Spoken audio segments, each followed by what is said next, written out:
John chapter 9. John chapter 9. Inini wofuti ne problem ndakamedza 5 gig saka zvakwana munondudza taiva right. Because John chapter 9 from verse 1. As Jesus walked along, he saw a man who had been blind since birth. Jesus' disciples asked, "Teacher, why was this man born blind? Was it because of his parents who sinned?" "No, it wasn't," Jesus answered. "But because of this blindness, you will see the good work. You will see God work a miracle for him. As long as it is day, we must see the work of the one who sent us. When night comes, no one can work. While I'm in the world, I am the light of the world, for the world." After Jesus said this, he spat on the ground and made some mud and smeared it on the man's eyes.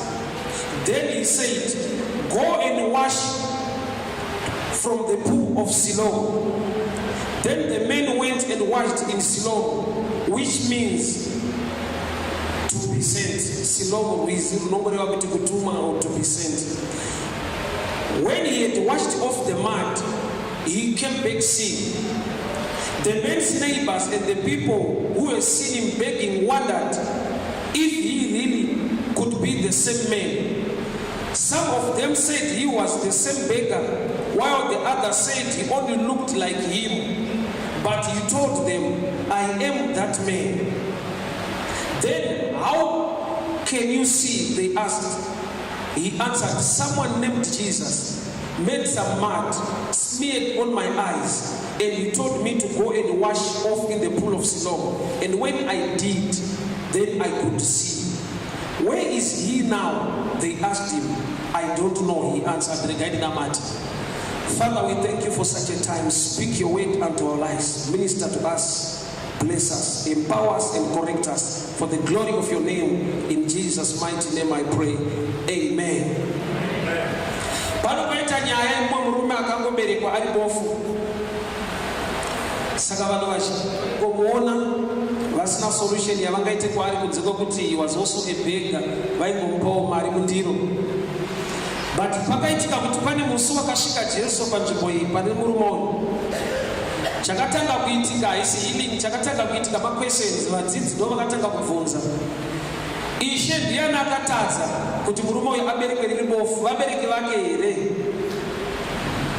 Mhinduro yaJesu yakadindira zvakanaka, yakadipa kukura uye nekudzidza. Mhinduro yake inoti hakuna akatadza, asi zvakaitwa kuti simba raMwari riratidzwe maari kana kuti simba raMwari rioneke.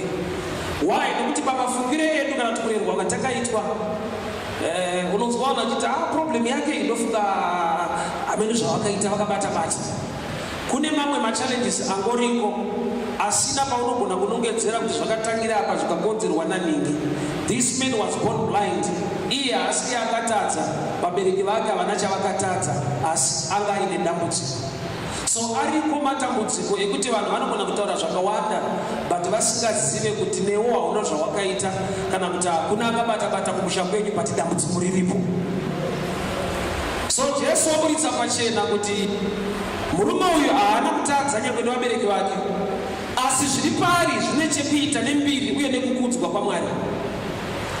Jesu ndokubva afugama pasi kwakupfira mate kwakukanya ivhu ndokubva aisa mumeso emurume uyu.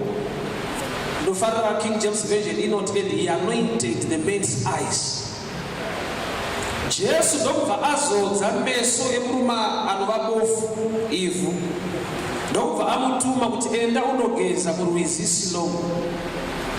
Ini ndakarerwa kana ndakura nekunzwisisa uye nekuziva nekudzidziswa nevamwe kuti statement inofunga makamboidzwa kuti Jesus is my last pastor.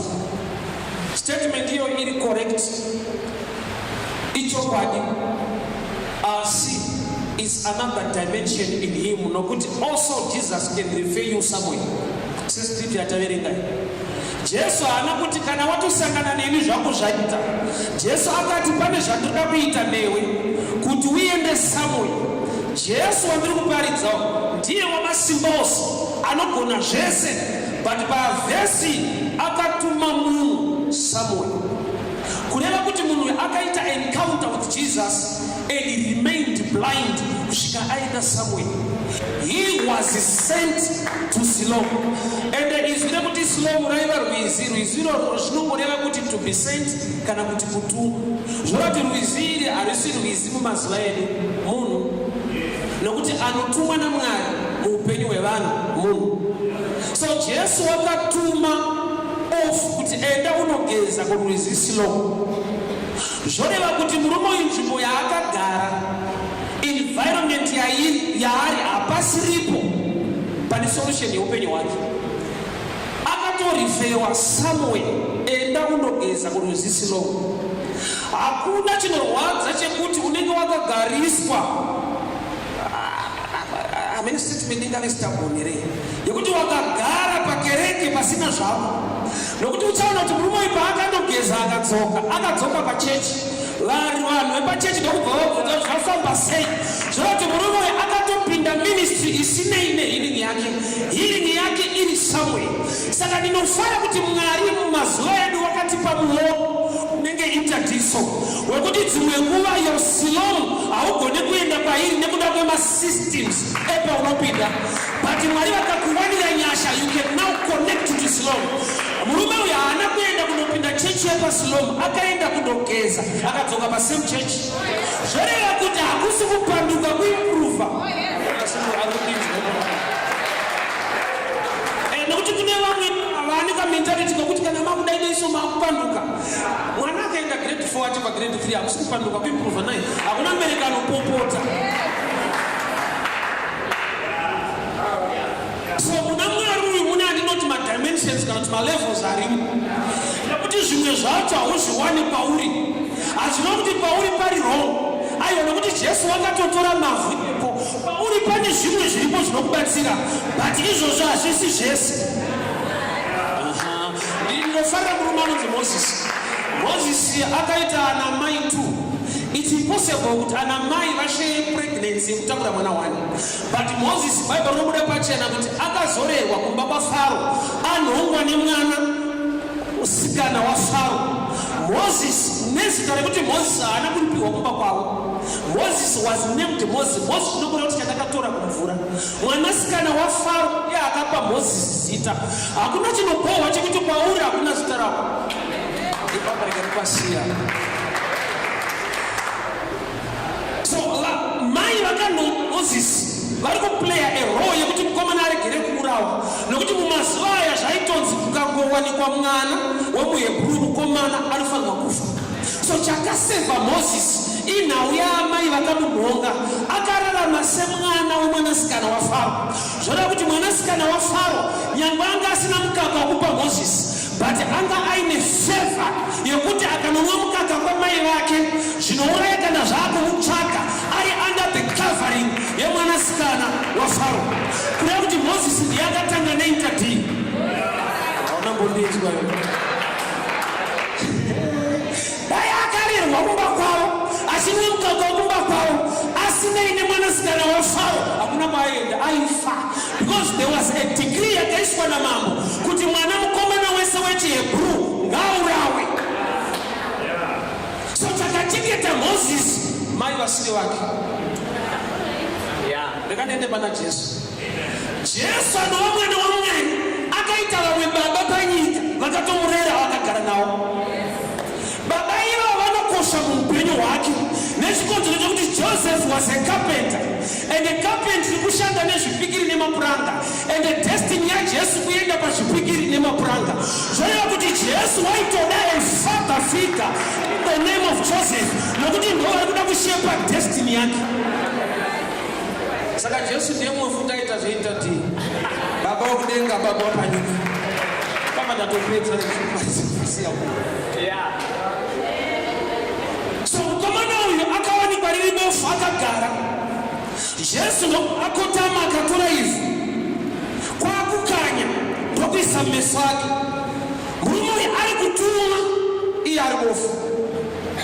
Ono muzvapa pane munhu paanopinda mupureya kuti Mwari zvikadai mukanditira zvakadai ndichakushandira ndichakuitira zvakati dai Mwari osa condition iyoyo ine condition iri quicker and faster. Condition yekuti unototanga kuita marisources acho asipo pasina vanhu vanomira newe kana kukutsigira. Izvozvo Mwari vakazvitarisa vanonzvera mwoyo zvokuti vanenge vakupindura mwoyo kwete prayer. Uchaona kuti kana tikatarisa Moses chakaita kuti Mwari vamusarudze iye ari munin'ina paine mukoma anonzi Aaron. Iye kuti Moses akatanga basa raida kutotangwa naMwari. Mwari aida kudhila nemaEgyptians. Saka Moses ari muEgypt ndiye akatanga kuuraya maEgyptians ari muEgypt. Mwari vakatoona kuti ndaane munhu manje atotanga graft randiri kuda nokuti ukazonzwa vakuti vaIjipita vamuri kuona hamuchaoni zvakare. Inyaya yekuti Moses akatanga kudhila navo kudhara. Moses asina army, asina munhu anomubatsira, akaziva kuti Mwari ndiye mubatsiri wangu. So Mwari vakatarisa shungu dzake vakati tsano uyai kugomo tinyatsoshanda tese manje nokuti ukashanda wega vanokuti medhara, ukashanda neni vanokuti dhelivhara. Osa zvakanaka kushanda naMwari than kuita zvinhu uri wega. Ndinofara kuti uri kudinzwa iwewe. So mukomana akawanikwa riri bofu, akakomberedzwa nevanhu vari kungotsvaga zvikonzero kuti sei ndiani akatadza. Osa pane nguva yekuti vanhu vari kuita research isina basa, vanhu vari kutsvaka nyaya dzisina basa. Kuziva kuti ndiani akatadza hakuite kuti murume uyu aone. Ndakamboshandirwa taenda kwataipiwa tsananguro kwete solution. Wakarewa na tete, wakarewa na sekuru, akazodai ngazvichifamba we. Hapana.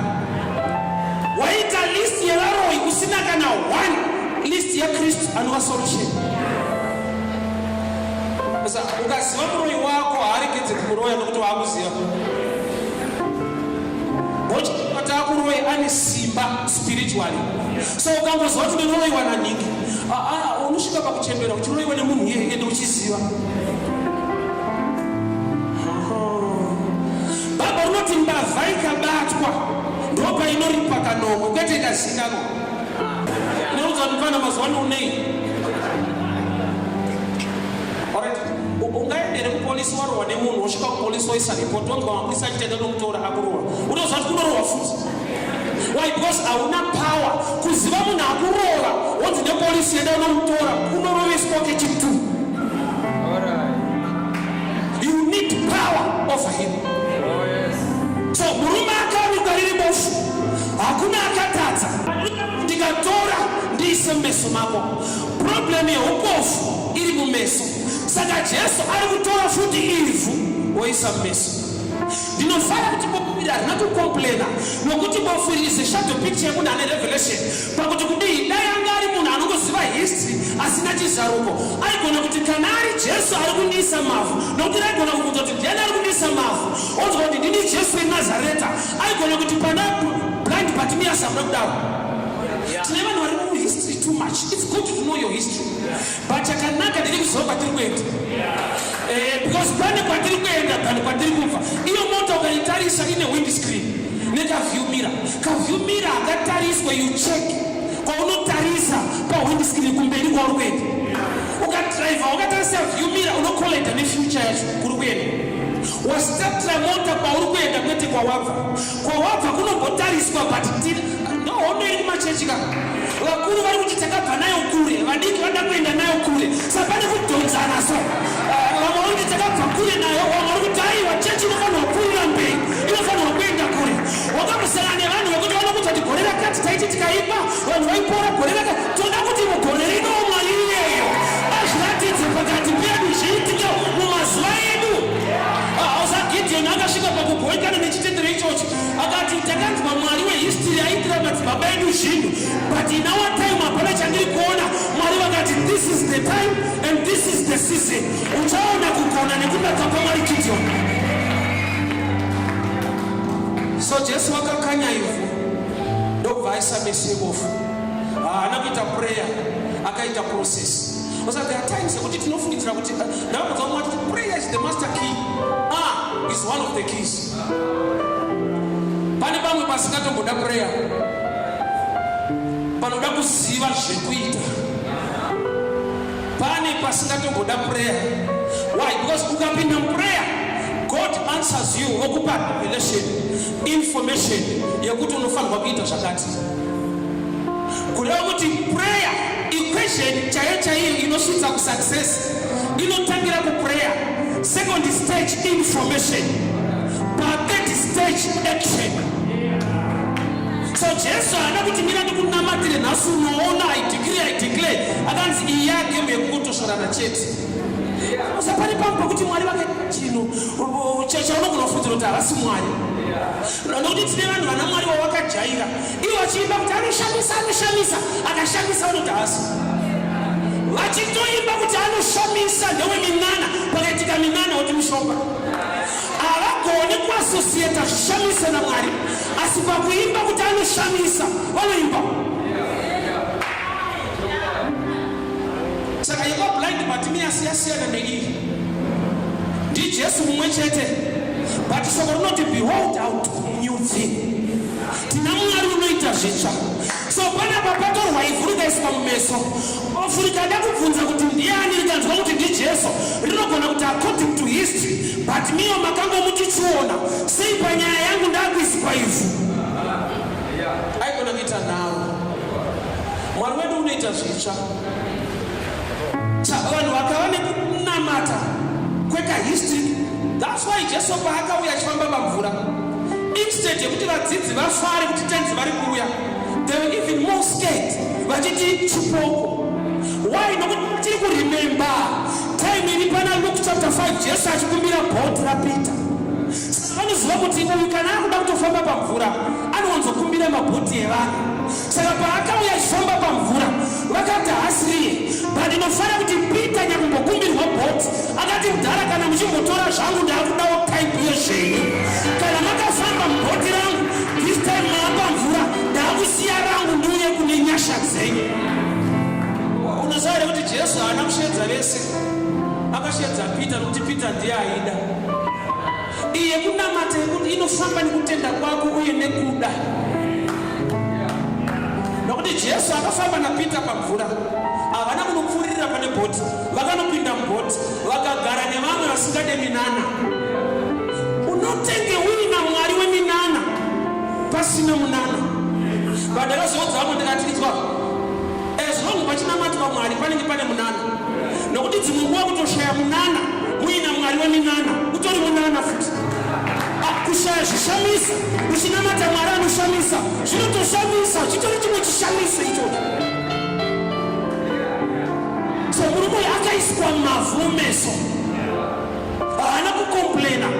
Ane chinhu wani chaanoandastenda kuti wega ndine mavhu kana kuti handina, result imwe chete handione. Kuti Jesu haasi kutombokonzera problem kumurume agara aone wega ane mavhu kana kuti haana zvakangofanana. Ndikanzwa mumwe achiti akuchicha kutora mari dzenyu wada kutotiita varombo, asi uri mhene wagara uri murombo uri kukomplaina kuti ndida kuitwa murombo nechechi. Gamba wakatouya wakatodaro kudhara aone here kuti yatofeza kuti Mwari vakuda kutoita zvinhu newe. It's why hama dzangu, God can do without men, but men cannot do without God. Ukaenda kubhuku raGenesis makatosikwa nyika, Mwari vakatopedzisira kusika munhu, vakatotanga zvinhu vakapedzisira nemunhu, nokuti vanoziva kuti munhu anotaurisa. Imagine dai vakatanga nemunhu, dai tine vanhu izvezvi vari kuclaima kuti gomoti takatozomira apa nharaunda toti paite ruware apa titakatoita. So Mwari vatoziva kuti munhu anotaurisa, akafanira kuenda pedzi.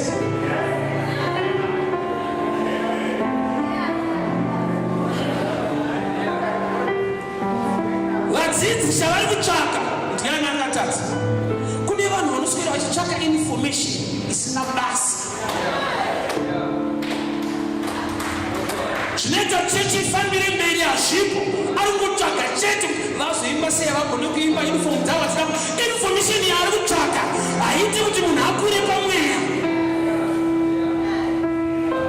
Ndakazoudza vamwe pane imwe nzvimbo ndikati ukaona anoparidza achiparidza mumwe munhu ninga akaipa akazodai hakusi kuparidza zvizivisi.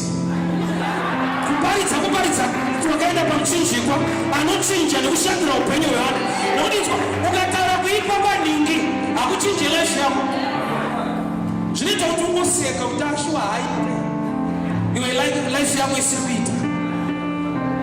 Iva nenzara nenyota yeshoko raMwari rinoshandura nekuchinja upenyu hwako.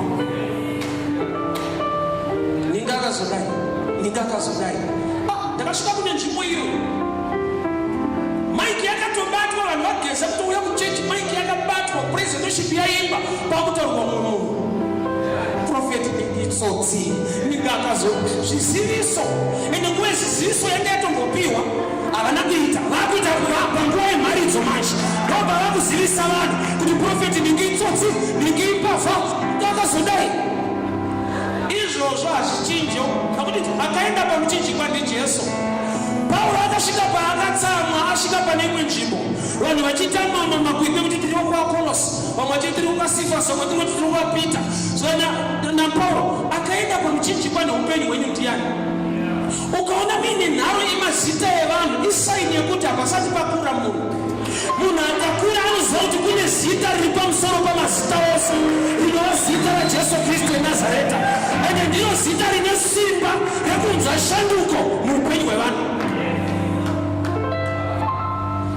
Kana kuipa kwevamwe vanhu kuchiitwa semharidzo, sei pasingazoparidzwawo kunaka kwevamwe? Hatingashayiwa wanari raitika tokoti ndingakaipa ndinofanira kutsvaga list yevanhu. Ini munhu anondiudza kuti rodhi yaisvike kutaura ndiye wandinobvunza kuti saka inosvika ndeini, bo ndinoda kutoenda kutaura. Ukanza vaprofita venhema wozondipa list yevaprofita vechokwadi, indawo uchingoziva vasiriwo. Aiwa, ungazive fake man ka ufanira kutanga waziva original.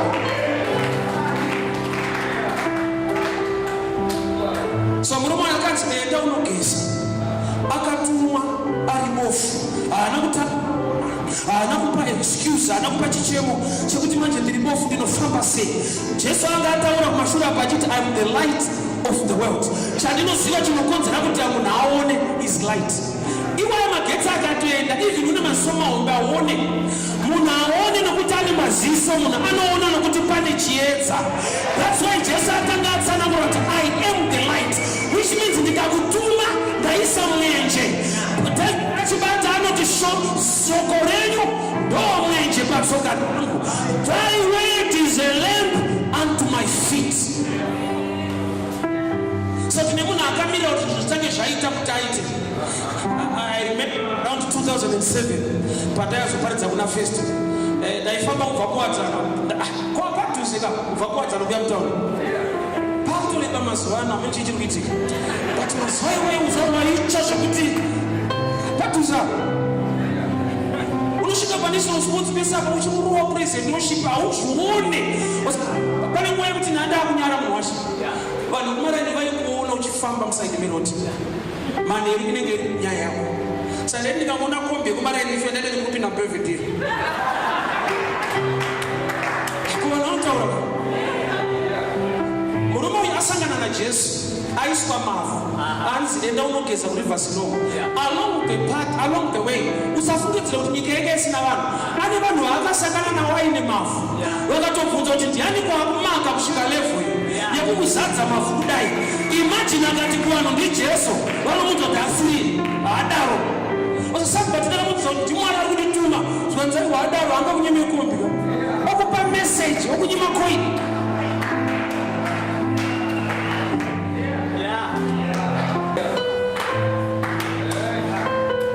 Sati munguwa unenge unetaura neweso kuti aiwa kana ari mwari azvidawo.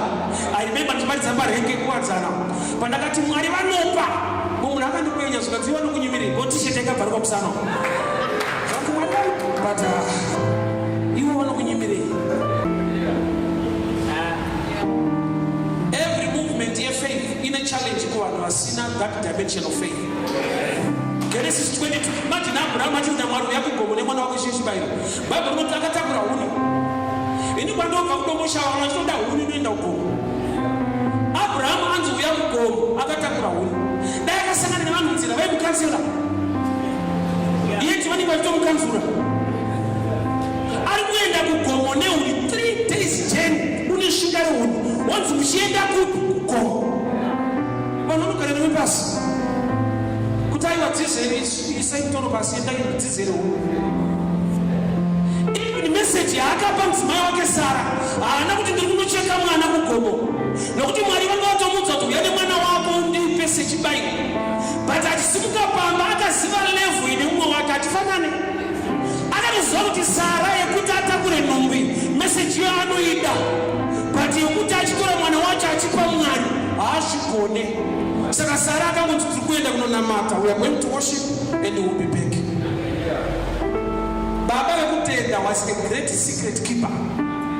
Ukaudza munhu ari kunyika asinganzwe Mwari semanzwiro ako zvawanzi uite naMwari muchechi unoenda under counseling. Vari kunzwira tsitsi kuti maakupedzwa. Ziva type yemunhu wauri kutaura naye. Uzive kuti anonzwawo here manzwiro aunoita Mwari. Anomuziva here Mwari uyu. Shamwari dzangu dzandakada nadzo kuchikoro ndakuparidza parenge kwanza na2007 vakauya. Ndapedza kuparidza ukaneneni pasaidi zvanzi zvakatanga rini chii chiri kuitika. Unoziva Mwari vakatanga kuita zvinhu newe so. Kune vamwe beware of good people who are not godly. Kune vanhu vangori ho but vasina Mwari. Beware of good people who are not godly. Vane mafekti kuti uyo vakaenda neni pasaidi zvanzi shada wanda zvechechi waenda kuchechi chaiko apa unotimakisa usakaita kunyara neni. Iye Kristu anokuparidza kune vakanyara vanhu vaitika vakatanga kutaura zvida pana mai vaenda kumusika so vaigara panext pedu vaikutiva kuti murume wapasiri pemberi noyo ari kurwara ari kungomukira achiparidza parega vakaramba zvikanzi ai vagari pedu uramba kunyara newe. Munhu anofunza kuti kana zvina Mwari munhu wese anokusekerera. Bvunza Josefu. Kana china Mwari mukati so munhu wese anokugamuchira. Ask Joseph. Gideon chaiye audzwa naMwari kunzi enda unokunda kuna vanhu vakatoda kudzokera kumba. David Mwari vamuudza kuti pursue you overtake and recover all. Kune varume vakati isu toda kudzokera. Even paina Mwari pane vanhu vanoti hatidi. Iwe kana vanhu vachiramba Mwari akavasika kuzoti iwe itori mistake ikakudiwa nemunhu wese. Hausi Mwari ne uri munhu. So murume uyu ari kunzi enda unogeza yeti asangana naJesu but pane kwaari kunzi enda. Saka statement of Jesus my last bus stop iri right but wapaari akangorifea somewhere unomunoita problem naye. Wapaari akakuti chienda pakona unofunzira kuti hasiri. Why? Because nokuti ndiye ona simba ose. Inzwa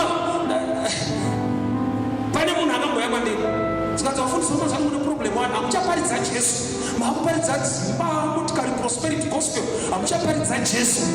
Ndikati chinzwa ka iyo prosperity yacho is part of the gospel. Zvanzi but taurai Jesu. Ndikati Jesu unomuziva here. Zvanzi iye akaenda pamuchinjikwa.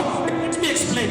Mukadzi anga the issue of blood akauya from behind akabata the hem of the garment yaJesu mukombero akaporeswa.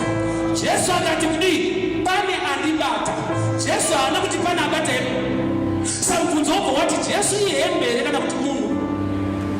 Kana Jesu achiti akabatwa hembe oti pane andibata Jesu munhu here kana kuti ihembe. Kureva kuti unogona kupotsa the person but wobata zviri pari zvinorepresenta the person. Nokuti hakuna hembe inoporesa but Jesu akabva ati simba rabuda mandiri kwete pahembe rabuda mandiri but munhu haana kubata iye abata hembe but areceive an anointing yachinja upenyu. So chinonzi Jesu is not just the person. Zvese zviri maari ndiye. Zvese zviri paari ndiye. Saka kana shoko richiti nemavanga ake takaporeswa. Chinopora inyama usi mweya. Nokuti chinopona mweya. Kuporeswa nekuponeswa zvakasiyana. Yeti zvese zvinoitwa naJesu mumwe chete. Kudenga kuporeswa munhu kakuware munhu. Kune nyaya dzekuti ukatopotsa pano kudenga havangokavhira. Ikasatodhiraivhika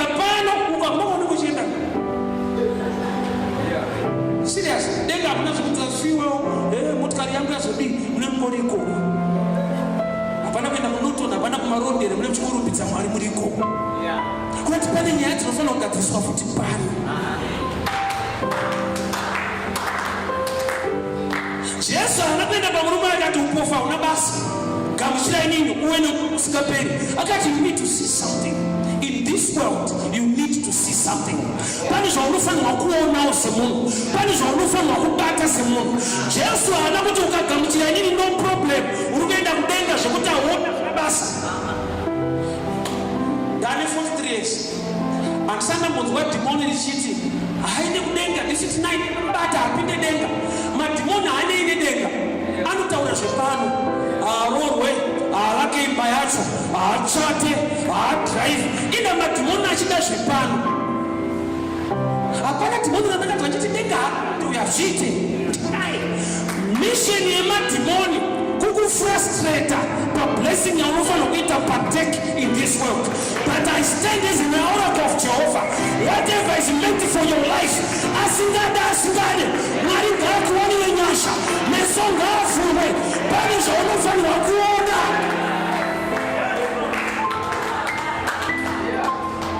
Jesu anakuti kana ukasaona no problem uri kuenda kunomusha kunozorora.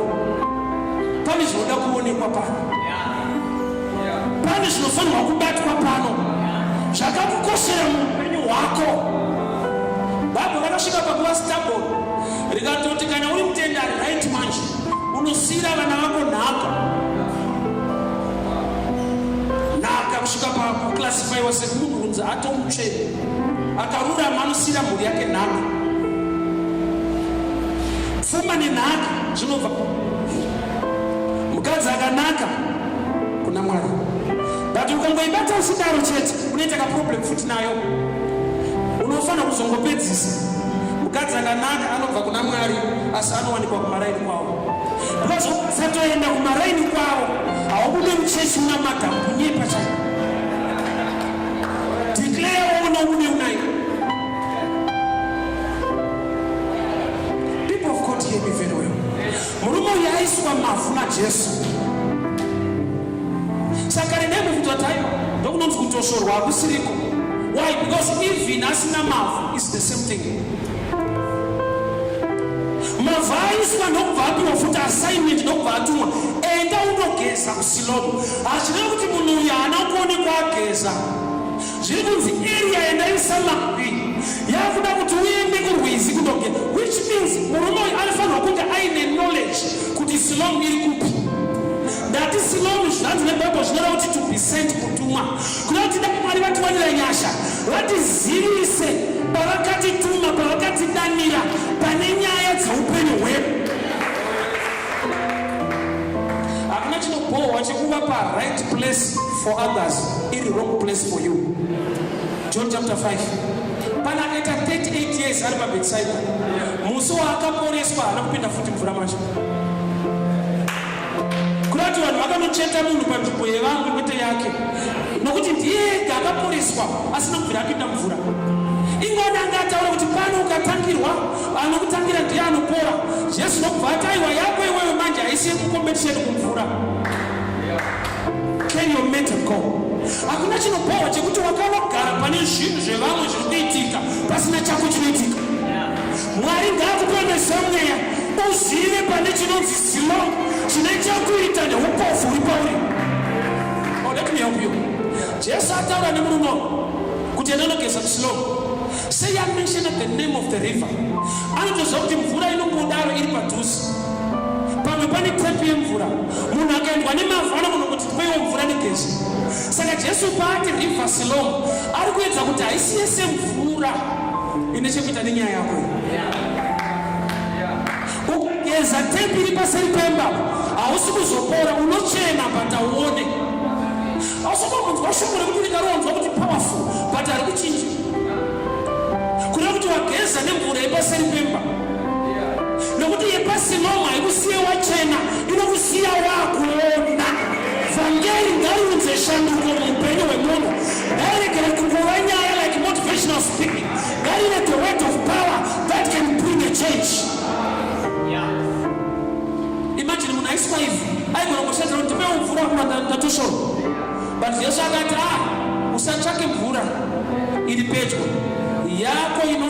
kubvisa upofu iri kuSilomu. Kurati kana aifamba nesitiki aitoenda kuSilomu. Asangana naJesu asati akuona, but pane zvaitwa paari. Ari kuenda achitsvaga kuSilomu. Bhaibheri rinoti akadzoka achiona, but akasvika kuSilomu asati akuona. Let me explain imwe level yemiracle panapa. Miracle hombe chokwadi akadzoka achiona, but imwe yacho ndeyekuti haana kurasika kusvika asvike panoita kuti aone. Of the miracle yaDaniel wakaiswa kushumba akararama, but yatinopotsa kuziva ndeyekuti haana kungopinda achifamba, akakandwa akasvika mushi. Nokuti ukakandwa mugomba unogona kusvika ukachikoka makumbo. So first miracle yaDaniel ndeyekusvika zvakanaka. Oza pane imwe miracle yatinoita overlook.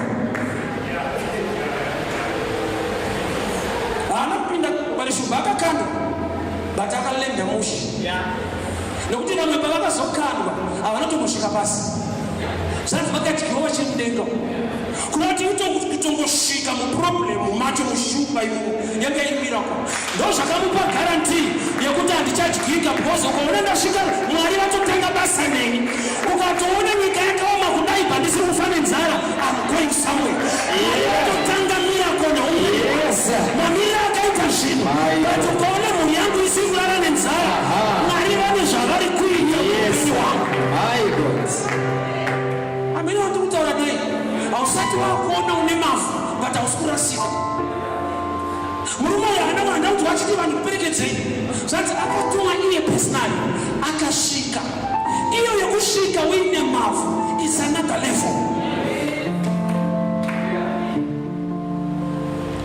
Kune munana wauri kuda zvichida ndewe zvizhinji zvinofanira kuuya muupenyu hwako, but munguva yekuti hausati waane zvizhinji life yako inoendeka. Mukadzi ane the issue of blood nyangwe akaporeswa ikava great testimony, but imwe testimony hombe ndeyekuti for 12 years achibleeda she was still alive.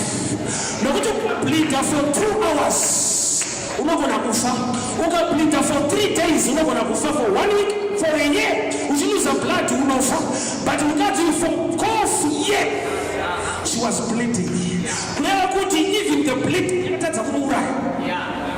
Anga ine nyasha dzekuti even asati aporeswa chinoda kumuuraya chimuuraye. Uya ndinoblema kuna Mark chapter 9. Mudhara ane mwana wake kuna Jesu. Zvikati vadzidzi vako vakamutadza. Zvinoti zvikamubata zvinoti mumoto zvoti mumvura.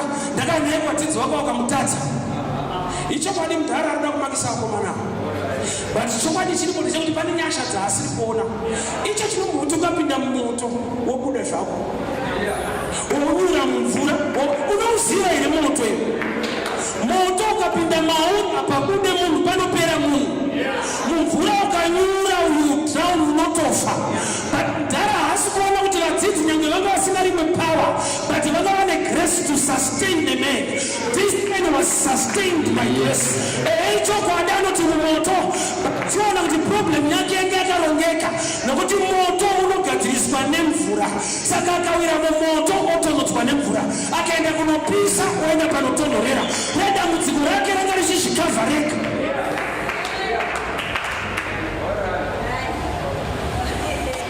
Ari kuda, but une nyasha zhinji mushoma dzausiri kuona.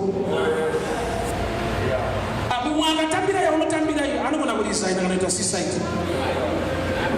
Haafaniri kunyeba mudzi ari kuSimbabwe yakupiwa. Anozomubvunza kuti unokushomesa sei? Mukati mune nyaya kuti takasiyana siyana.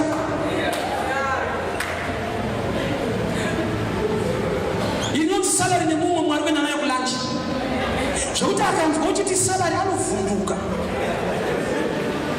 Ipapo akuti uone Mwari hausotomboona. Wakamirira kuti Mwari akazokupa zhinji ndopa uchaona Mwari. Apa meso asati avhurika, but yekuti paSilomu unosvika, mugore rino unosvika, gore rinono unosvika, zhinji haipo, asi nyasha zhinji dziripo. Gona kutenda Mwari muzvishoma, uone zvizhinji zvaacharura muupenyu hwako. Murume akatumwa kuSilomu. Haana kuti manje dziudzei kuti handisati akuona kutumwa ndoda, but condition yangu. because akutuma maresources asipo so kunenge kuchinyirwa. But murume imari anozoti kana ndataura naJesu ariandisa mavhu uye andipa assignment ndinoenda zvakadaro. Ende murume uyu haana kurasika. Why? Because shoko raataura naro Jesu shoko, he is the light of the world. Kurati ataurwa naye na light. Saka mulight munhu harasike, munhu akatorasika murima. So noko wakaenda. Vakasangana navo vaibvunza zvavanobvunza, but haana kulosa focus. Ari kungoenda. Usapane pekuti Mwari vaita chinhu newe, but kuti unyatsopruvha kuvanhu kuti ndiMwari, vanhu vanokurambira. Ini kare ndaifunza kuti Loti paakamhanya achibuda muSodhomu aitiza moto. Gamba ndakazoiverenga ikati ngirozi dzakataura naye kuti we are not going to do anything until you reach there. Kuti haasi kutiza moto, ari kutiza information. Aimhanya maringe zvaaudzwa. Saka imagine akasangana nevanhu achimhanya kusina moto, oti kuchauya moto. Anosaka famba pashoma usati wauya. Unozwa kuti mawise men akauya nezvipo zvaJesu vakatoudza Herodi pana Matthew chapter 2 kuti tiri kutsvaka mambo aberekwa, takaona nyeredzi yake tiri kwedu 2 years ago. Kunati vakatanga kufamba kumera Satani nhumbu. Vanotopa ripoti yekuti 2 years ago takaona a star tiri kunyika yedu, tikatanga kuuya nezvipo. Ndinoziva inoita 9 months, but magifts akatanga kufamba 2 years before. Imagine vakasanganikwa nawo kuti zvipo ndezvani, onzi ndezvemwana, aripi amai vacho asati vane nhumbu. It was counseling. It was a move of faith. Amene izvezvi Mwari unyika ndoine kunyepera kuti hauna Mwari. Dai una Mwari dai wakutoona, dai watopromotwa, dai basa racho rapo, dai unoita zvichokwadi chaizvo, dai upenyu hwako usina kudai. Pane katime kekufamba uine mavhu, but wakasangana naye. Pane katime kekuti unogona kuti ndikutadzi ndandina chekupupura, but iye kungoti ndakasangana naye uye ane ngaive hwaro wekutenda kwako.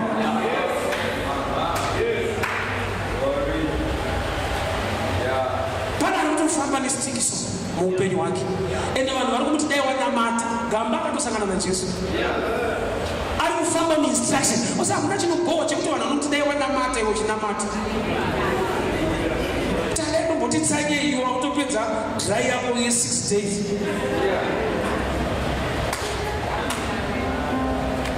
Vanhu vasingazive kuti wasangana naye pane zvavanotaura. Chinofanirwa kukusipisa nekukonvinza kuziva kuti ndakasangana naye uye nyangwe ndiri bofu, but handirambe ndakadaro, ndiri kudzoka ndichiona. So akaenda kuSiloamu ndokubva andogeza. So imwe reason yekuiswa mavhu ndeyekuti awane chikonzero chekundogeza. Nokuti munhu akachena kwamuti geza nokuti ndichangobvako. Saka Jesu paamuisa mavhu ari kuti ndoda kuti uwanewo chikonzero. Aina kuti kuona unoda, but chingakudrive kuti uende kundogeza. Ndikaisa mavhu meso mako unogona kuziva kuti kana mavhu anga meso angu ane mavhu ndofanira kugeza. So akaenda kuSiloamu akandogeza. Bhaibheri rinoti ndokubva adzoka achiona. Vanhu vepachechi manje vakatanga kuikisana navo, zvikanzi ndiye, vamwe zvikanzi aiwa kufanana. Mwari ngaakukomborere zvokuti vanhu vanofunza kuti hausiriwe. Ropafadzwa zvokuti nyange vanhu vawakafunda navo vanotanga kuti pamusoro hamene kukanganidza here, kukanganisa kushaya nenyasha. Unozvati Razaro vakaropafadzwa kusvika palevel yekuti vanhu vakaronga kuda kuuraya Razaro. Razaro haana kuda kuurayirwa mari kana dzimba yekungoti akamuswa. Kunati paaiwaya aikonzeresa. Vanhu vaiti vakaona Razaro kutama naJesu akaoma, dzara vangaora navo. Saka vanhu vakati bheta kuuraya, but problem yavo vada kuuraya Razaro vachiziva kuti Jesu wacho anomutsa achiripo. Vakaronga kuda kuuraya Razaro kwete kuda kuuraya mutsa Razaro. Kuropafadzwa kusvika palevel yekuti kufamba so vamwana itire mushi. So murume uyu akadzoka achiona.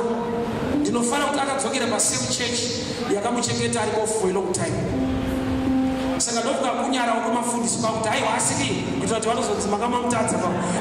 Saka tine nyaya dzedu kamapastor. Kunenge kuwachiswa kuti akaita makore ari pano. Saka iyo statement yekuti hasi ndekuti chechi iti pana pachine power because we hasi because pano zvikuita but iye akavaudza kuti ndini zvinhu zvofamba sei ndokubva atsanangura process yacho ende iye ndobva abuda pachena kuti murume anonzi Jesu kuda kuti iye anga asingamuzive ndodzimwe nyasha dziri kuna Mwari dzekuti haisi nyaya yekuti unouziva stereki inyaya yekuti anokunda zvakanyanya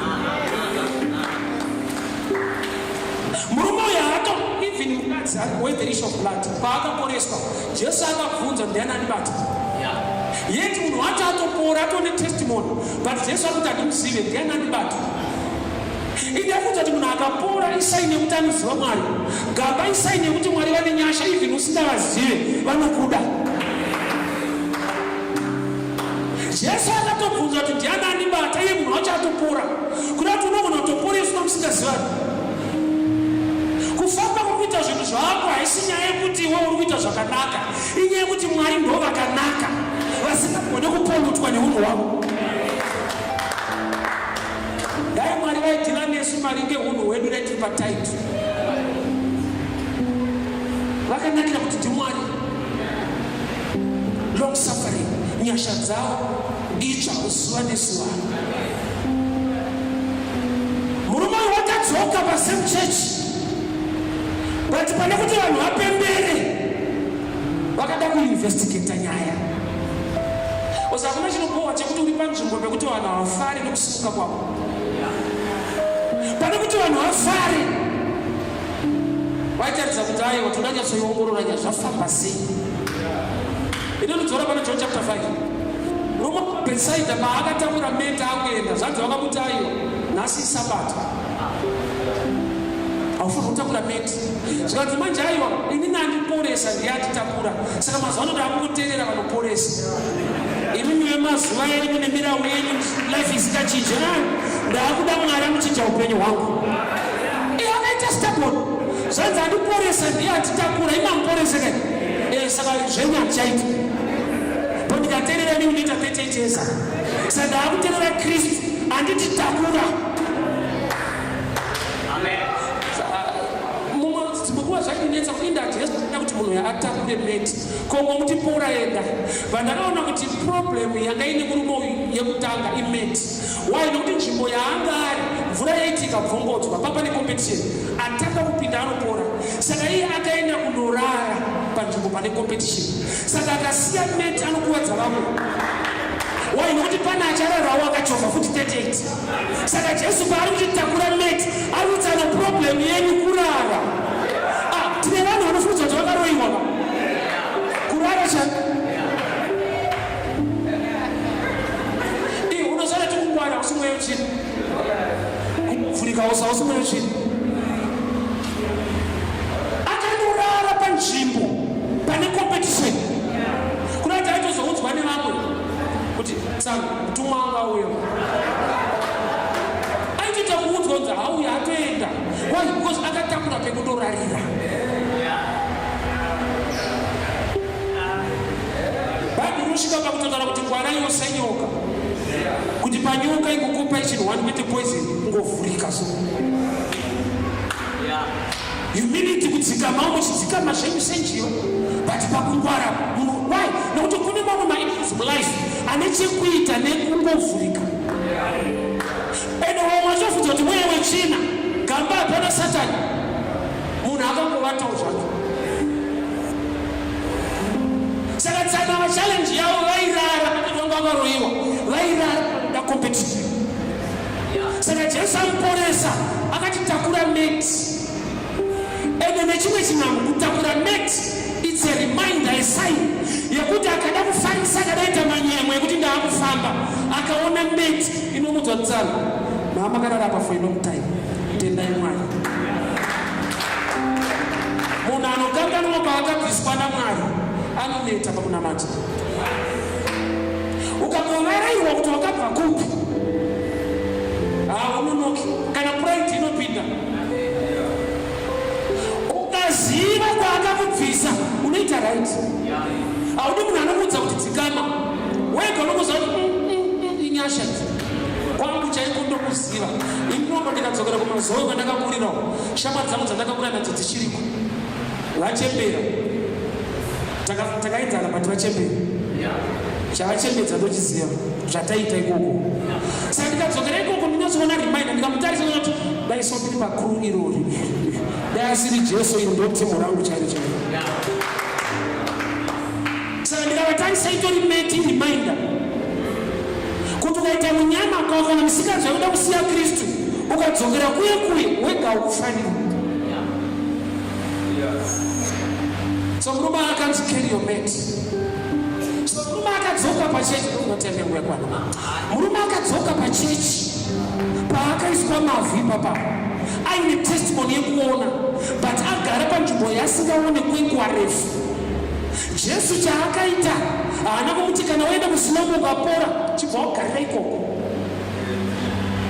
Dzokawo waikuti vamwe vako vagone kuziva Kristu. Inzwa, kana waenda kwawaenda wakura wadzidza waziva, usatsvira hama dzako kwawakabva. Mwari vakushandisa to be a vessel kuti unosvitsa another level of revelation or blessing to them.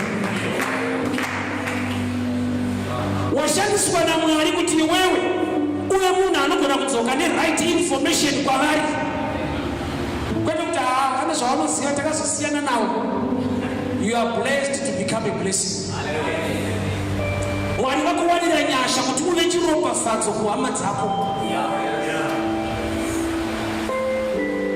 kuSiloamu munhu ndakabva Mwari chakanakira nzike kumba kwemunhu ndochaukatoi Mwari anoshanda nevanhu. Even Satani chainoshanda nevanhu. Whether Mwari or Satani anoshanda nevanhu. Unoziva kuti Mwari vakasvika pakudyira Adamu tsitsi ivo varipo. Vakamuti hazvina kunaka kuti munhu ave ega, ivo varipo. Vakati kana uneni no problem, zvakatonaka. Ukanzwa Mwari vakuti munhu wavainaye hazvina kunaka kuti uve wega. Kunoti ukashota munhu Mwari anokudyira tsitsi. Wete washota Mwari munhu. Mwari vakanzwira Adamu tsitsi, kwete nekuti ane mweya wetsvina, haana munhu. Why? Nekuti kune zvimwe zvekuti Mwari havachaita. Kwete nekuti havagone kuita, vakadelegeta basa nenyasha vakadziisa pedyo newe. Mwari vakasvika pakuudza Abhurahama kuti anomuropafadza, anoropafadzwa. Kunoti kana makuda ropafadzo vanotorera kusiya Abhurahama. Mukada kuuya kuna muzviwane zvazviriko. Elisha achida double anointing haana kuenda kuprayer, haana kuita fasting. Prayer fasting is good, but akaziva kuti I need to be humble to follow this man and I will receive. Ane munhu waakatevera. Kune zvinhu zviri muvanhu zvokati Mwari ndipei, vanoti zviri ikoko. And the problem yaMwari havazviise paunoda, vanozviisa paunofanirwa kuda. Vanobozvinzwa. Havazviise paunoda, vanozviisa paunozofanirwa kuda. Vanenge vana kakarikita ivana haupiwe mwana ane unhu waunoda. Saka uchiona chimwe chacho nyungu chako wozoti ndechangu, unozoona kuti ichachiite. But Mwari vakakupa kuti dai vabereka taite vana vaunoda vamwe ndaisati aberekwa. Tasinomira mushe. Kristu akati nati that's right.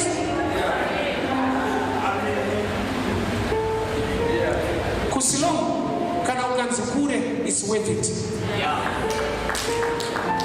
Nekuti dzimwe nguva uri kuda mvura iri padhuze, but Jesu atomenshena with the name, go to river Siloamu. Shortcut nemvura dziri padhuze dzinokuita kuti uchene but auone. So dzimwe nguva zvinochinja upenyu hwako hazvisi close to you and hazvisi penyu zviri samwe. Zvakutoda kuti ubatsirwe nemwoyo waMwari kuti uende ikoko. Saka munobva tayiwa nokuti mazuva ano ukanzi waenda uko wapanduka, waenda uko. Munhu anonzi apanduka munhu aenda kunyika. Munhu aenda pari kuparidzwa Jesu weNazareta haana kupanduka.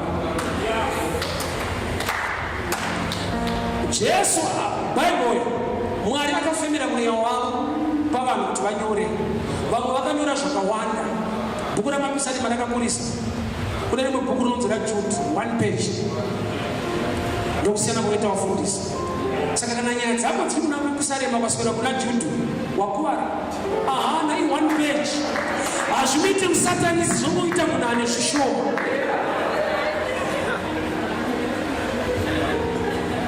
Dzimwe nguva hazvina murume, zvine mudzimai mukadzi. Kune bhuku rinonzi raRutu, ukaita chigandana chekuti hazviite Mwari ndiwo varume. Problem yevarume, varume vanofunza kuti Mwari murume. Kavanoshandisa English havanzvere pamweya. God is a spirit. Iko rinoti God is not a man. Iro rinacho Mwari asi murume, but varume vanofunza kuti Mwari murume. Saka kana murume akapupura kuti ndaihura vanonishima baba vapona, mukadzi akataura izvozvo zvati shiri nemuriro wayo haireke. Varume vanofunza kuti Mwari murume, because kaEnglish inoti father ka. Yetu ukanyatsoziva word rekuti father rakatotranslatewa rakabva kuword rinonzi Abba. Abba, it means source, not father as a man. Saka dzimwe nyasha dziri kune mudzimai mukadzi. Message yeresurrection haina kupiwa the 12 disciples, vakatozoisvitswa naMaria mukadzi. Ndiye akatoenda kumakuva, anapita akazotoziviswa kuti taenda tamuona, kuti pane pamwe panoendwa nevamwe kwete newe pesi. Kune vatinombofura navo kuti mukadzi hazviite kuti aparidze. Mukadzi aparidze muri night, because if murume aparidze anoparidza nemweya mutsvene munhu. Inga vachikundwa nevanhu vemasvikiro, ukaenda kun'anga mudzimai asvikirwa so unozozvidza asekuru, aine mazamu, aine bra, aine bareta sokudzati asekuru. Ataiwa ndigogo nzotoda kuvhunga matarende pansi. Vari kuti we respect the spiritual identity more than the physical. Why? Nokuti zvinoitwa pano ndezvemweya. Mwari mweya, anonoma mweya, mweya uneine cheni. Yes.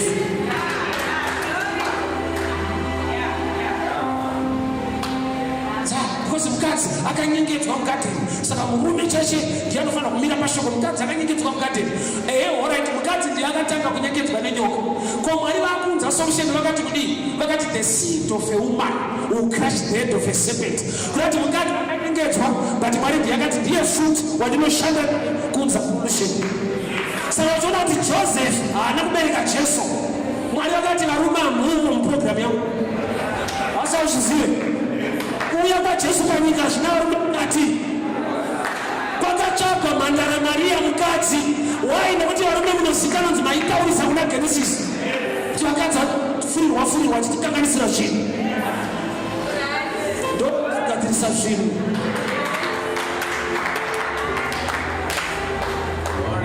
Ndakazvama chidaitsirwa varume chete pasina kana problem. Vakadzi ndovakafurirwa, ndovakazotaurwa futi navo the seed of a woman will crush the head of a serpent. And Jesu ndobva aberekwa naMaria kwete naJoseph. Ndokumbira tisimuke. I want us to pray.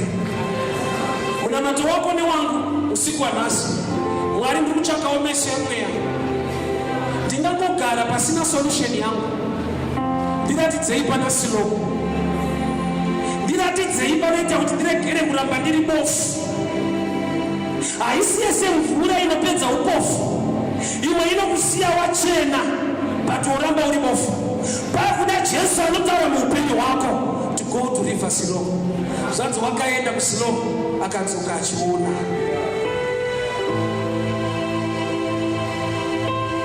Iye aitogara kure neSiloam. Siloam haisi favorite place yake, but ndoyasarudzwa naKristu kuti akaenda ikako anoona. Mwari ngavatiwanire nyasha manera nhasi. Mwari ngavatiwanire favor. Haungarambe uri bofuka. Rwizi Siloam ruri kutoyerera. Rwizi iri harina kusikwa musi iwoyo. Ndokuda murume uyu anga ane maybe aitova mudiki, rwizi rwagara ruriko. Kuti chinoita kuti upofu hupere chakatovako kare. Chakashayikwa pauri information, revelation, kuti enda apa zvinoita. Mwari tipeiwo nzeve dzemweya. receive the right information. Why nokuti answer solution yeupenyu wangu iri kutoerera nechekare iriko. Muna Mwari chinotanga solution kwete problem. Chakatanga areka kwete kunaya kwemvura. Pakatanga kwagadzirwa areka mvura ikazonaya. Chakatanga muSodom kuya kwengirozi dzinotara kuti budai moto usati wanaya. Muna Mwari chinotanga solution. Ukaona problem yazokubata wakanyimwa nzeve dzemweya dzekuuya na information inokukonnecta to solution. Mwari angakundwe kana vanhu vakafunda vanogona kuudza kuti kuchaitika earthquake. Gadzirai zvakadai kuchaitika zvakati. They can tell you zvichaitika maybe 3 months to come.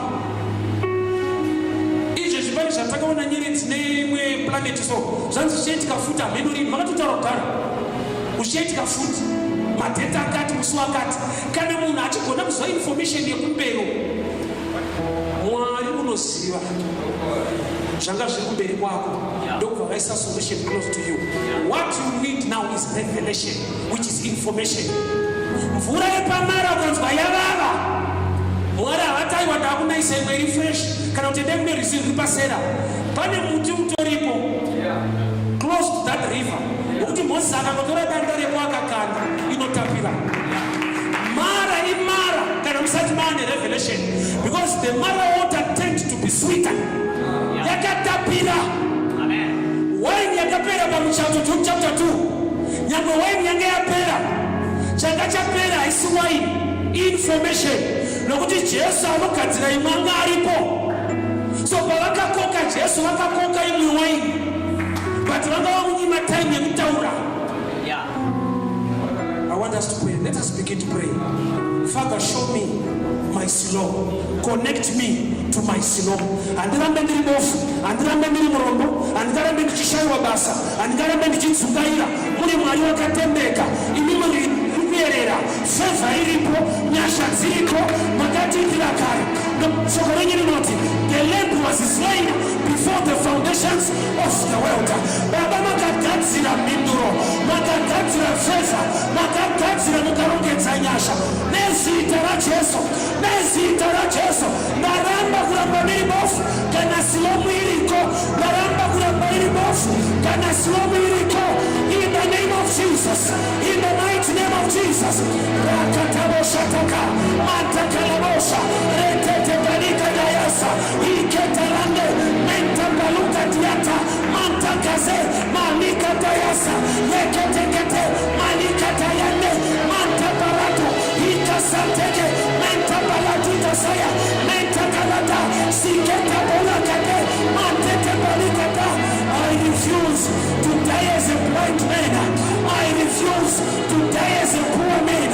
Nokuti Mwari tini mulitwesirifa nendarama masha zenyu tinogara nekusikape babarabosha nantekeleborosa rikatabalikatayasi matebarato yakienda kila basata yeketetelebosha manikatayasa kindabaya mentebaladiasa niketakodabalase reketekete mantabaradakosa ikakatayaka yeketelebosha ritetabalika suketa mentabalado yakiasana yeke reketeleke morabasikatayata yatatatalabosa reketeteleketele meketelebosa kariaka yakatalatalakoka yakatalasekatayate reketelebosha daramba kufandiribofu daramba kufandiribofa daramba kufandisina kuchata ziriko feva iriko Siloamu iri kuyerera ropa ra Kristo rakerera pamuchinjikwa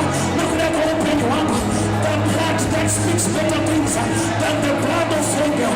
I decree and I declare, I'm favored of the Lord, I'm blessed of the Lord. Every plan of the enemy must be put to shame. Every evil altar must be broken in the name of Jesus. Every negative voice must be silenced in the mighty name of Jesus. I refuse. Nilikuramba kufanya bofu, sikulishierera. Nilikuramba kufanya bofu, sinomishierera. Nilatizei Jehova, pane Siloamu yako. Nilatizei Baba, pane mchato wangu. Nilatizei mchome, pane stendi yangu. Jehova pane basa rangu, ndiratidzeiwo Jehova pane mari yangu. Ndinokuzirai mari Mwari, muridzi wesirivha nezarama, mutsvene wakatendeka, mutsvene wakarurama. Yasatabosha reketelemosiata ipepesateke marudaka mantabaradakoshiane rikekesaramayato reketelemosiakata mantebaladakiama mantatarabosa rikadayasakate retetebalakato yatabaradabosha rikakakaka satakalakata yeketelemosiata ikeketalaboshiamane mantakaradakasa yakatalakatanabo sheketebokata rikatalakota yepepeshalikadaya mantakalakakosa yeketelekota ripapashalakate. Show me my Siloma, show me my Siloma, send me to Siloma, show me my Siloma. Niratidzei Mwari panopedza nhamo, niratidzei Mwari panopedza upofu, niratidzei Jehova panopedza urofa, niratidzei Baba panopedza urombo. Ndinozviziva kune rwizi ruri kuerera, rwizi rwenyasha, rwizi rwenyasha, rwizi rwefevha, rwizi rwenyasha. Ndinozviziva Mwari ropa raKristu rakaerera nekuda kweupenyu hwangu. The blood that speaks better things than the blood of Abel. Every negative voice must be silenced in the name of Jesus. Every negative voice must be silenced in the name of Jesus. I pray over my family. I pray over my marriage. I pray over my business. I pray over my career. By the reason of the blood of Jesus, every negative voice must be silenced in the name of Jesus. Every plan of the enemy must be put to shame in the name of Jesus. All right, just be quiet in this declaration. Just raise your hands. Father, I decree and I declare. Rwizi rurikuerera iko zvino, rwizi rwemabasa. Ndinotaura kuurova kuti rwizi rwemabasa rurikuerera. Vana venyu ngavawane mabasa. Mamiriro enyika haisi nyaya, asi kuti vanomira muna Mwari vanosimbiswa nekugoneswa. Rwizi rwemuchato rurikuerera. Every promise must be fulfilled. Baba, relationship ngaishike pamuchato. Baba, ndikutaura rwizi rwekubudirira rurikuerera, rwizi rwemastenzi rurikuerera. Mwekuroja ndinokurayira iko zvino. Ndirikutaura rwizi rwekuvaka, rwizi rwekuchaira nyangwe nemotokari. Baba, ndinotenda kuti silomu yangu iriko, silomu yangu iriko. Nditumeko iri, ndaramba kufa ndiri bofu, ndaramba kufa ndisikashande. Maria ndinobata ngaishande. Ndataura rwizi rwekubudirira nezita raJesu. I decree and I declare, shoko renyu rinoti you shall be a thing and it shall be established. Muusiku wa nhasi Baba, do not declare mabasa, do not declare muchato, do not declare dzimba, do not declare favor relationship, do not declare promotion. Maringa atike wakaipanganya tiske. Ndinotaura silomu kuerera iko zvino, ngaierere silomu nekuti ropa raKristu rakaerera paKalvari. Ropa inotaura zviri nani kudarika raAbhero. Every voice of the enemy must be silenced in the name of Jesus. Every voice of the enemy, I come against you in the mighty name of Jesus. Every evil altar be broken in the name of Jesus. Father, we thank you. We give you all the glory. Mweya unoramba kurohwa anti-marriage spirit. Ndikutaura rwizi kuerera iko zvino, rwizi relationship inobatika inoendeka wakaipanganya dziswe. I come against that spirit now in the mighty name of Jesus. Anti-marriage spirit, I come against you in the name of Jesus. In the name of Jesus. In the name of Jesus. Ndinotaura kubatwa kwevana. Baba, shoko renyu rinoti vana zvipo zvinobva kuna Mwari. Hakuna angadzivisa zvipo zvenyu kuvana venyu usiku. Ndikutaura iko zvino, rwizi ngaruyerere rwemapatya, rwizi ngaruyerere. Vana vabatike, vana ngavawanikwe mudzimba. Ndataura every spirit inoramba the fruit of the womb in the name of Jesus. chionga yerereko shina mapofuka honeste sevanga idurwe nesita la Jesu. Father, we thank you, glorify your name, we honor you. In Jesus' mighty name I pray. Amen and amen. Thank you so much. God bless you.